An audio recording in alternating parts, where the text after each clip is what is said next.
That's right, Mike. As you can see, this snow is coming down pretty thick, and it really hasn't let up since earlier today. Andrea, suffice it to say, it is windy out here. Watch this. I am leaning back, and this wind is catching me, as well as Grand Forks Sheriff, who is passing me right now, and Grand Forks Fire Department. All were on scene here. I'm just going to get behind the camera super quickly to show you guys here what we see up ahead of us. There's a grain bin here.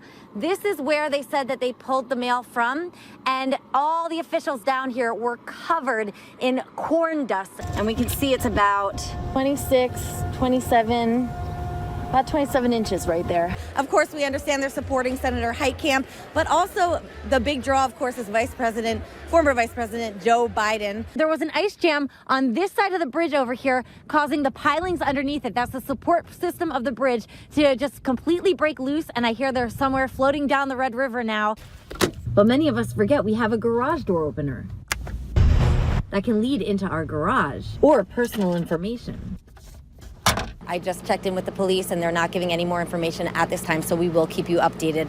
Live in North Fargo, Rose Itzcovitz, Valley News Live. Back to you, Melanie.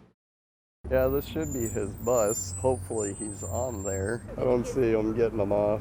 It's 3 p.m. Fargo dad Sandy Rakuzik watches child after child exit the bus, but not his own 5-year-old. I have a son that's supposed to be getting off at this stop. Rakuzik says it's been like this every day since school started at Jefferson Elementary on Thursday. Yep, they dropped them at the wrong one again. I'm going to have to call them again. I don't think they're ever going to fix it. He says the company Valley Bus told him his son needs to get off his own stop at his own will. So they're counting on a 5-year-old that's never rode a bus before to be able to know where to get off to go home. His kindergartner is supposed to be dropped off here at 11th Avenue, but instead gets dropped off all the way over here at 8th Avenue. What's your reaction to the situation? Frustration, confusion. I don't understand. Someone's not communicating either with us or with the drivers. Katie Chastain, waiting at this 8th Avenue stop, says her kindergartner and second grader were dropped off at 11th Avenue. The second day it happened, her kid's dad chased after the bus. So I tapped on the window and I'm like, nope.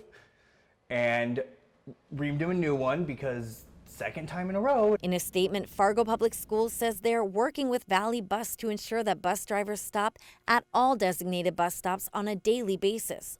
Meanwhile, Valley Bus tells us there's one bus that goes to 8th Avenue and one to 11th, and that some kids are just getting on the wrong bus. But say there are always a lot of wrinkles at the beginning of the school year as kids and bus drivers get to know their routes and where everyone should be getting off. It's the same thing every single day now. As for Rakuzik, his fiance confirmed his son made it home safely. But Rakuzik called the whistleblower hotline. In this day and age, I mean, a kid could just eventually disappear. Because he says too many kids have gotten off the wrong stop. In Fargo, Rose Itzcovitz, Valley News Live. So there was no fear at all, even right when you knew something was wrong? No. None whatsoever. It started with an engine failure. It's like your accelerator pedal on your car. Well, I pushed it forward and there was no response. Followed by a quick decision. How long was that time period from the moment you realized something was wrong and you crash landed into the cornfields?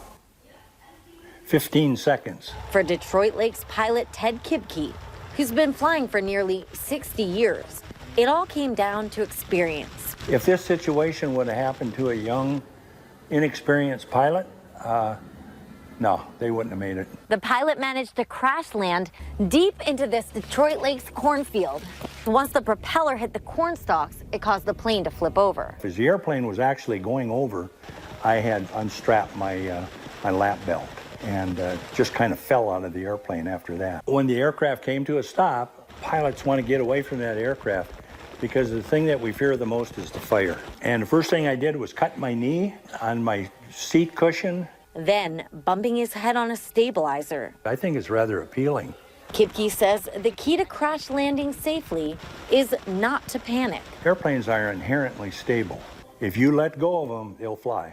The 76-year-old emerged from his amateur-built acro sport to a large greeting party. Everybody in Detroit Lakes, Minnesota, the first things they said, My God, Ted, you got 9 lives. All relieved to see a man walking away alive. The incident's under investigation by the Federal Aviation Administration, as well as the Becker County Sheriff's Office. In Detroit Lakes, Rose Itzcovitz, Valley News Live. Fargo's been a dumping hub for medical waste across the U.S. for years. There's only so many incinerators, and we were one of the regional locations, and it was more economical for those facilities from California, Washington, West Coast to send it to Fargo. 4 years ago, during the Ebola outbreak, Fargo was one of just a few places throughout the country where infectious waste could be destroyed. Fargo's Healthcare Environmental Services Incorporated, known as HESI, had an incinerator that could do the job. Now, after failing an emissions test last March, HESI says it shut down its incinerator for good, as it would take up to $1 million to upgrade it. It really was a business decision. The incinerator is old technology, it's an old piece of equipment. But a neighboring building manager says the shutdown was long overdue. Lonnie Larson first became a neighbor to the building in 2011. I was walking the perimeter and noticed a bunch of broken vials full of blood and different medical waste that was in a snowbank that they had pushed off their parking lot onto our property. When he brought it to Fargo's hazmat facility, was kindly said to bring it back and be neighborly about it. The health department said it would monitor the situation. And that was about the end of the discussion there. Emails from other neighbors wishing to remain anonymous, saying no action was taken. One neighbor says this has been going on even decades before 2011. But the health department says over the years, if the incinerator failed any tests, it would remedy the situation within the required time.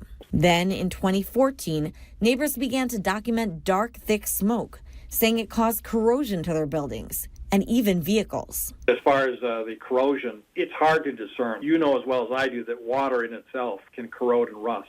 On the other hand, for me to say it absolutely wasn't anything else, we can't say that. This email from the health department blames the smoke on the angle of the sun. But judge for yourself. These pictures were taken at night. When I spoke to the health department, they said sometimes there was visible dark smoke, but only for about a minute at a time. Finally, in May of 2018, neighbors heard the incinerator was shut down. Neighbors say they're relieved, but they'd still like to know what took so long.